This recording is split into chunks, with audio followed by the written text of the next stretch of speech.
Hello everyone, कैसे हैं आप लोग। आशा करता हूं आप लोग अच्छे से होंगे और लगातार हमारे वीडियो को देख रहे होंगे और अपने ज्ञान को लगातार बढ़ा रहे होंगे। तो आज हम लोग क्लास 10 के लिए हेरिडिटरी एंड इवोल्यूशन चैप्टर को देखेंगे। इससे पहले एक वीडियो हमारा चैनल पर मौजूद है ना। उसमें वेरिएशंस वगैरह के बारे में बताया गया, इंट्रोडक्शन है इसका। तो आज हम लोग पढ़ेंगे हेरिडिटरी और इवोल्यूशन के मेन टॉपिक के बारे में। हमारे ग्रोगर जोहान मेंडल के बारे में पढ़ेंगे। ग्रोगर जोहान मेंडल ने क्या कुछ एक्सपेरिमेंट किया और कैसे कैसे हम लोग यहाँ तक पहुंचे। आज हेरिडिटी और इवोल्यूशन की वजह से हमारा जेनेटिक इंजीनियरिंग है ना, बायोटेक्नोलॉजी जैसे ब्रांच जो है काफी डेवलप हो चुके हैं। तो उसके बारे में हम लोग जानेंगे। सबसे पहले हम लोग ग्रोगर जोहान मेंडल के हिस्ट्री को देखते हैं कि ग्रोगर जोहान मेंडल कौन था, कहाँ से आया। तो ग्रोगर जोहान मेंडल जो है चेकोस्लोवाकिया जगह है, एक देश है। उस देश का ही रहने वाला था। वहां से एक गरीब परिवार से बिलोंग करता था। और इसने क्या किया, तो अपना प्रारंभिक शिक्षा जो है वो ब्रन नामक जगह में है ना, ऑस्ट्रिया में ब्रन है, वहां से इन्होंने अपनी प्रारंभिक शिक्षा पूरी की। उसके बाद आगे की पढ़ाई के लिए बाहर गए और बाहर से वापस आने के बाद यह पुनः जो है वो कहा, तो ब्रन में ही एक चर्च में फादर का काम करने लगे है ना। और फादर का काम करते हुए वो ये चर्च का जो हमारा ग्राउंड होता है, वहां जो गार्डन था, उस गार्डन में वो क्या करते थे, पी प्लांट को लगाने का काम करते थे। ये डिफरेंट तरह के पी प्लांट को वहां लगाते थे। हम लोग भी मटर के बहुत सारे पौधे को देखे हैं। मटर में क्या देखे हैं हम लोगों ने, कोई मटर बड़ा दाना का होता है, कोई छोटा होता है ना। किसी का फली जो होता है सिकुड़ा होता है, किसी का फूला हुआ होता है, किसी का दाना ग्रीन है, किसी का दाना येलो है। इस तरह से मटर पीसियम सैटिवम साइंटिफिक नेम है। इसमें बहुत ज्यादा वेरिएशन पाए जाते हैं है ना। डिफरेंट तरह के वेरिएशन को रखने वाला है, यानी कि ढेर सारे यह स्पीसीज पीसियम सैटिवम का स्पीसीज जो है ढेर सारे सब स्पीसीज को कंटेन करता है। तो सबसे पहले 1857 से इन्होंने अपने एक्सपेरिमेंट को पी प्लांट के ऊपर जो एक्सपेरिमेंट किया था उसको लगातार कंटिन्यू किया। 1865 तक है ना, इन्होंने पीसियम सैटिवम का गार्डनिंग शुरू किया। और यह गार्डनिंग कई वर्षों तक, 6 सालों तक है ना, 6 से 7 साल जो भी है, पैसा 5 इधर हो गया, आपका उधर 3 हो गया है ना। 7 से 8 साल तक इन्होंने लगातार पीसियम सैटिवम के ऊपर वर्क किया।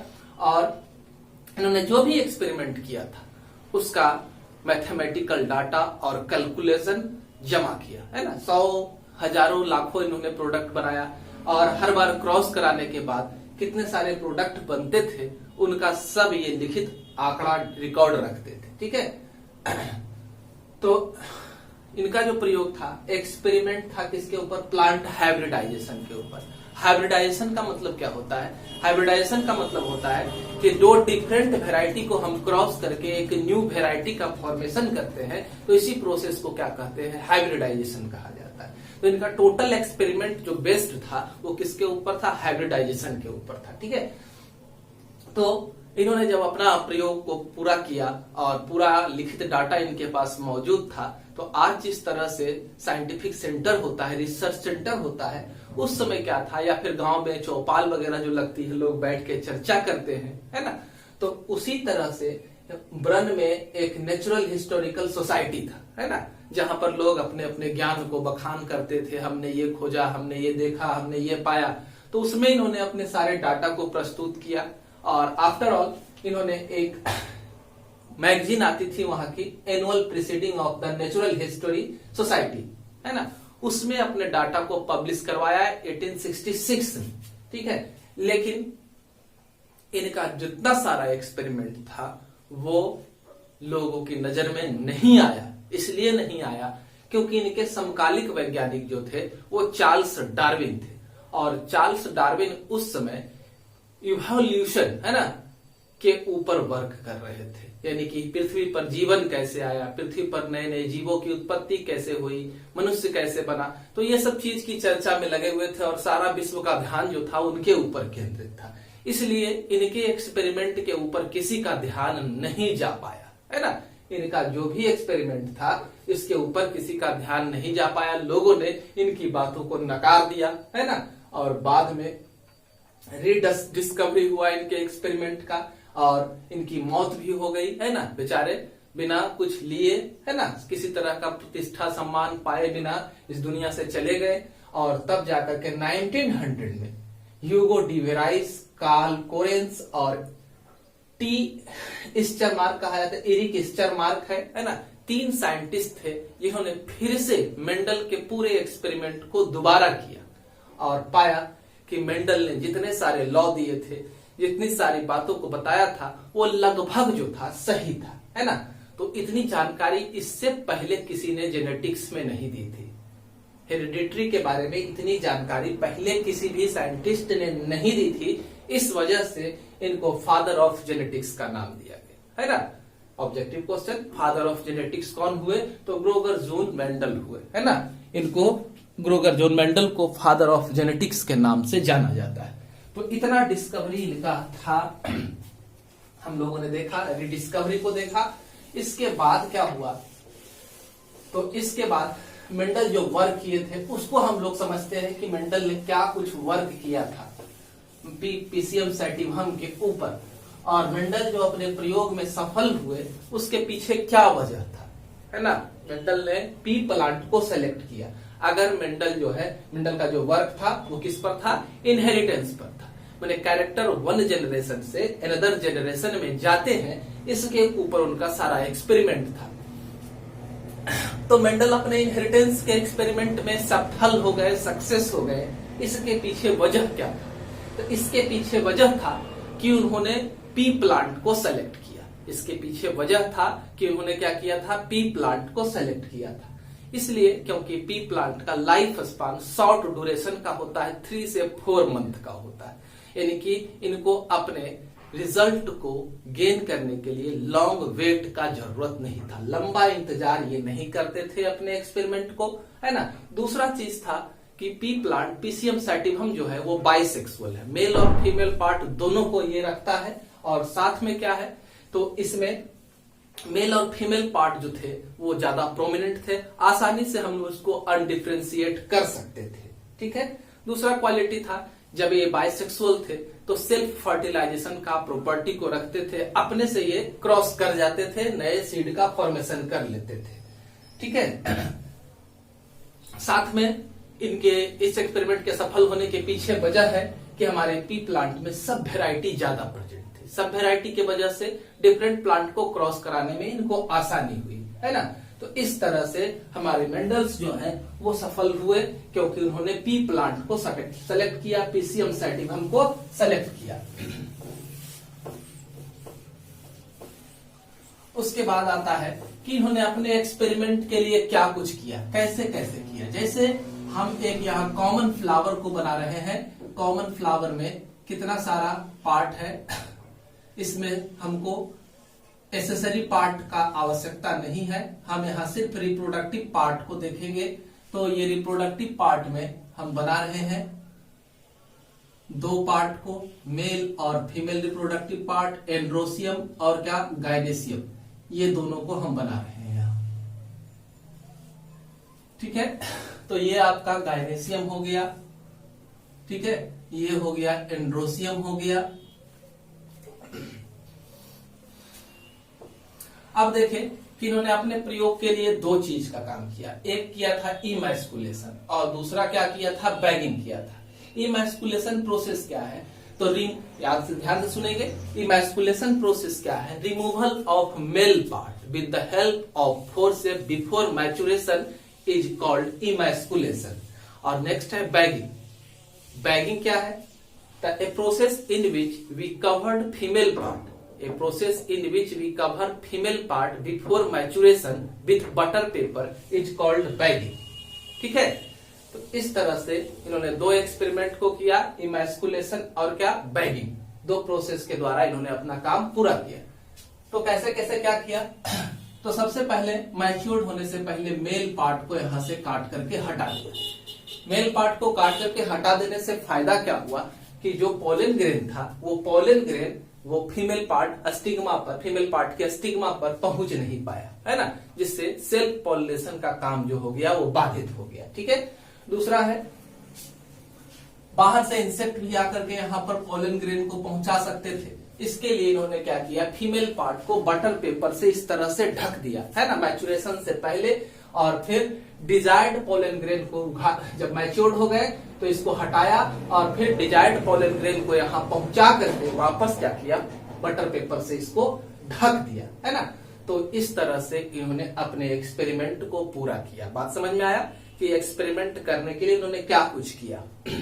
इमैस्कुलेशन और बैगिंग दो प्रोसेस को हम बता चुके, आप इसे नोट कर लेंगे है ना। इमैस्कुलेशन बोल चुके हैं, बैगिंग भी बोल चुके हैं।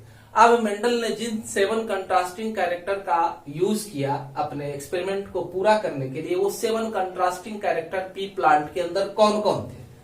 तो वो 7 कंट्रास्टिंग कैरेक्टर जो थे उसमें था, एक प्लांट टॉल है तो दूसरा प्लांट क्या होगा, ड्वार्फ होगा। एक प्लांट ग्रीन पॉड को रखता है फली को, दूसरा क्या रखेगा, येलो पॉड को रखेगा। तीसरा क्या है कि एक्सियल फ्लावर, एक प्लांट में क्या था, फ्लावर जो है टर्मिनल हिस्से में निकलते थे, एक प्लांट में फ्लावर पौधे के अंत वाले हिस्से में निकलते थे, और एक प्लांट में फ्लावर जो है ये ब्रांचिंग हो रहा है और ब्रांचिंग के इस जगह से जो है वो फ्लावर अपीयर हो रहे हैं। तो इस तरह से एक्सियल और टर्मिनल फ्लावर को चुना। कंस्ट्रिक्टेड पॉड, एक में फली सिकुड़ा हुआ था, एक में पॉड जो था वो क्या था, फूल था, ठीक है। इसी तरह से एक का सीड कोट कैसा था, ग्रीन कलर का था, एक का सीड कोट कैसा था, व्हाइट कलर का था, ठीक है। इसी तरह से एक में बीज का कलर जो था वो येलो था और एक में बीज का कलर जो है वो कैसा था, ग्रीन। कोटिलिडन बीज का 2 भाग है। उसके बाद एक था राउंड सीड और दूसरा कैसा था, रिंकल्ड सीड, है ना। तो इस तरह से 7 कंट्रास्टिंग, नोट कर लेंगे, 7 कंट्रास्टिंग कैरेक्टर को लेकर के मेंडल ने अपना एक्सपेरिमेंट को पूरा किया, ठीक है। मेंडल ने 3 तरह का प्रयोग किया, मोनोहाइब्रिड क्रॉस, डायहाइब्रिड क्रॉस और polyhybrid cross. Monohybrid cross, dihybrid cross और पॉलीहाइब्रिड क्रॉस। अगर सिंगल कंट्रास्टिंग कैरेक्टर के आधार पर एक्सपेरिमेंट कर रहा था तो वो क्या कहलाएगा, मोनोहाइब्रिड क्रॉस। अगर 2 कंट्रास्टिंग कैरेक्टर को ध्यान में रख करके क्रॉस कराया जा रहा था तो डायहाइब्रिड क्रॉस, और 2 से ज्यादा कैरेक्टर को ध्यान में रख करके अगर क्रॉस कराया जा रहा था तो पॉलीहाइब्रिड क्रॉस। इस तरह से 3 क्रॉस को उन्होंने क्या किया, कंप्लीट करवाया और डिफरेंट तरह के रेशियो को गेन किया, वो हम लोगों को दिया, ठीक है। अब यहाँ पर हम लोग पहले मेंडल के मोनोहाइब्रिड क्रॉस को देखते हैं। इसके लिए उन्होंने चुना था एक टॉल प्लांट को और दूसरा क्या था, डॉर्फ प्लांट था, ठीक है। हम जानते हैं कि ऑर्गेनिज्म के अंदर किसी भी कैरेक्टर को डिटरमाइन करने के लिए क्या पाए जाते हैं, जीन्स पाए जाते हैं। कैरेक्टर को डिटरमाइन करने के लिए क्या होते हैं, जीन्स होते हैं, है ना। तो मेंडल को उस समय जीन पता नहीं था। मेंडल ने इस सर्टेन तरह के चीज को क्या कहा था, फैक्टर कहा था। जो कैरेक्टर को अफेक्ट करता था उस चीज को क्या कहा था, फैक्टर कहा था, है ना। यानी कि जब भी किसी ऑर्गेनिज्म के अंदर किसी भी चीज का जीन होता है, किसी भी कैरेक्टर, जैसे मेरे आई कलर के लिए, है ना, तो आई कलर के लिए 2 जीन किसी आदमी के पास होता है कि एक फादर से आएगा, उसी कैरेक्टर के लिए एक फादर से आएगा, एक कहां से आएगा, मदर से आएगा। तो ये दोनों पेयर, जीन के 2 पेयर, जो जीन के एक पेयर जो है, जो डिफरेंट कंट्रास्टिंग कैरेक्टर को भी रख सकते हैं या सिमिलर कैरेक्टर को भी रख सकते हैं। तो इस पेयर को क्या कहा जाता है, एलील कहा जाता है। इस पेयर को क्या कहते हैं, एलील। तो एलील जो हो गया वो क्या हो सकता है, एलील हो सकता है सिमिलर कैरेक्टर को रखने वाला। एलील कैसा हो सकता है, सिमिलर कैरेक्टर को रखने वाला या डिफरेंट कैरेक्टर को रखने वाला। जैसे किस आधार पर, जैसे आई कलर के लिए देखते हैं कि आई कलर के लिए एक के पास जो है ब्लैक आई है, एक मेल के पास ब्लैक है ना, और फीमेल के पास जो है ब्राउन है। तो इसके ऑफ स्प्रिंग में है वो क्या जाएगा, दोनों कैरेक्टर जाएगा। तो ये क्या रहेगा, डिफरेंट कैरेक्टर जाएगा। अगर मान लेते हैं मेल का भी ब्लैक आई, फीमेल का भी ब्लैक आई, तो दोनों कैरेक्टर कैसा होगा, सिमिलर होगा। तो अगर सिमिलर कैरेक्टर रहता है तो उसके लिए होमोजाइगस वर्ड यूज करते हैं। सिमिलर कैरेक्टर के लिए होमोजाइगस वर्ड यूज करते हैं, ठीक है। होमोजाइगस वर्ड यूज करते हैं। जैसे यहाँ पर कैपिटल टी दोनों टॉल के लिए इसके पास जो भी एलील है ना, जीन का जो पेयर है वो कहाँ है, तो दोनों प्योर है ना, यानी कि टॉल टाइप का है। यहाँ पर देखें कि ऑर्गेनिज्म के अंदर जो जीन का पेयर है वो क्या है, डिसिमिलर है। एक कैपिटल टी है तो दूसरा क्या है, स्मॉल टी है। दोनों लेंथ के लिए कैपिटल टी टॉल के लिए था और स्मॉल टी जो है वो ड्वार्फ के लिए था। तो एलील जो है वो सिमिलर भी हो सकते हैं या फिर क्या हो सकते हैं, डिफरेंट भी हो सकते हैं। ठीक है, एलील समझ में आ गया, होमोजाइगस समझे। और ये जो कंडीशन था ये क्या कहलाएगा, हेट्रोजाइगस। होमोजाइगस कंडीशन जो है उसमें दोनों सिमिलर रहेगा, और हेट्रोजाइगस कंडीशन में जो है वो क्या रहेगा, दोनों डिफरेंट रहेगा एक दूसरे से। ठीक है, ये होमोजाइगस और हेट्रोजाइगस। दूसरा चीज एक और याद रखना है, जीन लोकस। जीन लोकस किसको कहते हैं, मान लेते हैं कि ये टॉल वाला कैरेक्टर जो है वो यहाँ पर मौजूद है, एक टॉल वाला एक ड्वार्फ वाला है ना, यानी कि लंबाई वाला दोनों कैरेक्टर इस जगह पर मौजूद है। तो ये पूरा रीजन जो है जहां पर जीन प्रेजेंट है उस रीजन को ही क्या कहा जाएगा, जीन लोकस कहा जाएगा। ठीक है, वो रीजन जहां पर जीन प्रेजेंट है ना, जीन के दोनों एलील्स प्रेजेंट है, वो क्या कहलाएगा, लोकस कहलाएगा। ठीक है, कोई दिक्कत, आगे हम लोग देखते हैं। अगर समस्या होगी तो कमेंट बॉक्स में कमेंट करेंगे, है ना। चैनल अगर पसंद आ रहा है वीडियो, चैनल को लाइक करेंगे और सब्सक्राइब करेंगे, जिससे कि आपको हमारे आगे के वीडियो भी लगातार मिलते रहे। अब यहाँ पर क्रॉस को देखते हैं, टॉल और ड्वार्फ प्लांट के क्रॉस को देखते हैं। तो सबसे पहले क्रॉस होने से पहले क्या होता है कि गैमेट फॉर्मेशन होता है ना, यानी कि जो एलील्स थे वो सेग्रीगेट हो जाएंगे, है ना। यहाँ पर दोनों टी था, ये दोनों सेग्रीगेट होकर के दो गैमेट का फॉर्मेशन किया। यहाँ पर भी ये दोनों टी सेग्रीगेट होकर के दो गैमेट का फॉर्मेशन किया। अब ये आपस में ये वाला एक बार इससे, ध्यान से देखेंगे, ये वाला एक बार इससे, ये वाला एक बार इससे, दोनों से क्रॉस करेगा। उसी तरह से ये वाला एक बार इससे और फिर ये इससे क्रॉस करेगा। ठीक है, तो लाइन को देखते जाएं, ये इस तरह से जा रहा है, इस बार एक बार इससे, फिर ये एक बार इससे, फिर ये एक बार इससे, फिर ये एक बार इससे क्रॉस कर रहा है। ठीक है, तो कैपिटल टी दोनों में से किसी के साथ मिलता है तो कैपिटल टी स्मॉल टी का कॉम्बिनेशन तैयार होता है। ठीक है, और उसी तरह से यहाँ पर हम लोग देखते हैं कि F1 जनरेशन में अगर क्रॉस होता है, हम लोग दो डिफरेंट प्लांट को क्रॉस कराते हैं और जो रिजल्ट आता है उस रिजल्ट को क्या कहा जाता है, F1 जनरेशन या फर्स्ट फेलियर जनरेशन।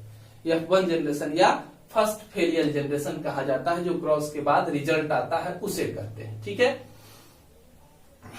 जब F1 जनरेशन का क्रॉस का रिजल्ट आ गया तो हम लोग क्या देख रहे हैं कि सभी ऑफ स्प्रिंग में जीन का जो पैटर्न है वो क्या है, कैपिटल टी और स्मॉल टी, कैपिटल टी और स्मॉल टी। इसके आधार पर मेंडल ने एक चीज बताया कि अगर कैपिटल और स्मॉल दोनों कैरेक्टर रहते हैं तो कैपिटल वाला क्या होता है, डोमिनेंट होता है, माने वह अगला पीढ़ी में वही लक्षण प्रभावी होकर के उभरेगा। यहाँ की F1 जनरेशन में सारा प्लांट जो होगा वो कैसा होगा, टॉल होगा, है ना। F1 जनरेशन में सारा प्लांट कैसा होगा, तो टॉल होगा, क्योंकि कैपिटल जो होते हैं वो क्या होते हैं, डोमिनेंट नेचर के होते हैं, वही उभर करके सामने आते हैं। स्मॉल वाले टी के कैरेक्टर को दबा दिया जाता है ना। कैरेक्टर गायब नहीं होता है, सिर्फ दबा रह जाता है। अगर उसको वापस अपना पेयर मिलेगा तो वो अपने कैरेक्टर को फिर से क्या कर सकता है, प्रोमिनेंट कर सकता है। ठीक है, तो अब हम लोग देखते हैं कि F1 जनरेशन के प्लांट को सेल्फ पॉलिनेशन के लिए छोड़ दिया जाता है। F1 जनरेशन के प्लांट को क्या करते हैं, सेल्फ पॉलिनेशन के लिए छोड़ देते हैं। ठीक है, तो जब सेल्फ पॉलिनेशन के लिए छोड़ते हैं तो वो क्या करेंगे, फिर से गैमेट का फॉर्मेशन करेंगे। अब इस गैमेट के पैटर्न को देखें, एक कैपिटल एक स्मॉल, है ना, एक कैपिटल एक स्मॉल। अब ये क्रॉस करेंगे, अगर कैपिटल वाला कैपिटल के साथ करता है तो दोनों कैपिटल होगा, कैपिटल वाला स्मॉल के साथ करेगा तो एक कैपिटल एक स्मॉल, स्मॉल वाला कैपिटल के साथ करेगा एक कैपिटल एक स्मॉल। कैपिटल वाला को पहले लिखते हैं। ठीक है, दूसरा कैपिटल वाला स्मॉल वाला अगर स्मॉल वाला के साथ क्रॉस करेगा तो दोनों स्मॉल होगा। तो इस तरह से F2 जनरेशन में हमको डिफरेंट प्लांट दिख रहा है। क्या दिख रहा है कि ये तो क्या होगा, टॉल होगा, क्योंकि दोनों इसमें कैपिटल टी है ना, प्योर टॉल हो गया। अब यहाँ पर एक कैपिटल एक स्मॉल है तो कैरेक्टर उभर करके क्या आएगा सामने, तो टॉल आएगा। लेकिन यहाँ पर जीन दोनों है इसलिए इसको मिक्स्ड टॉल कर सकते हैं। और ये वाला क्या है, ड्वार्फ है ना, प्योर ड्वार्फ है, प्योर प्लांट है ये। तो अब आपको पूछा जाएगा दो रेशियो के बारे में, फिनोटाइप रेशियो और जीनोटाइप रेशियो। फिनोटाइप रेशियो किसको कहते हैं, वैसे कैरेक्टर जो हमको बाहर से ही अपीयर होते हैं उस तरह के लक्षण को क्या कहा जाता है, फिनोटाइप, है ना। वैसे लक्षण जो बाहर से अपीयर होंगे उसे क्या कहेंगे, फिनोटाइप। तो आप इसमें से इन सारे प्लांट को देखिएगा तो ये आपको भी टॉल दिखाई देगा, ये भी टॉल दिखाई देगा, यानी कि 3 प्लांट आपको टॉल दिखाई देगा, एक प्लांट क्या होगा, डॉर्फ दिखाई देगा। लेकिन जीनोटाइप में क्या होता है कि जीन का पैटर्न उसका क्या है इसको डिटरमाइन करते हैं, तो उसे क्या कहा जाता है, जीनोटाइप कहा जाता है। तो जीनोटाइप में क्या देख रहे हैं कि एक वाला कैपिटल टी वाला था, है ना, और 2 क्या था, कैपिटल टी स्मॉल टी का कलेक्शन था, है ना, एक क्या था, तो ड्वार्फ टी था। तो इस तरह से इसका रेशियो जो है 1:2:1 आता है, यानी कि हमको मोनोहाइब्रिड क्रॉस कराने के बाद 2 रेशियो मिलता है, एक जो है क्या, तो 3:1 का रेशियो, और दूसरा क्या 1:2:1 का रेशियो, है ना। तो इसके आधार पर मेंडल ने कुछ लॉ दिया, लॉ ऑफ सेग्रीगेशन, है ना, लॉ ऑफ डोमिनेंस का, है ना। तो ये सब हम लोग अगले वीडियो में देखेंगे। इतना आपको समझ में आया, इतना में कोई समस्या नहीं है, सारा चीज को डील किया गया। जीन किसको कहते हैं, फैक्टर क्या किसको कहते हैं, तो जीन जो है डीएनए का एक सेगमेंट है और ये कैरेक्टर को डिटरमाइन करने का काम करता है। मेंडल ने इसको फैक्टर कहा था। एलील किसको कहते हैं, जीन के पेयर को क्या कहते हैं, एलील कहते हैं। Homozygous condition, heterozygous condition, recessive कौन है, डोमिनेंट कौन है ना। तो इस तरह से हम लोगों ने मोनोहाइब्रिड क्रॉस और इसके पूरे पैटर्न को देखा। धन्यवाद।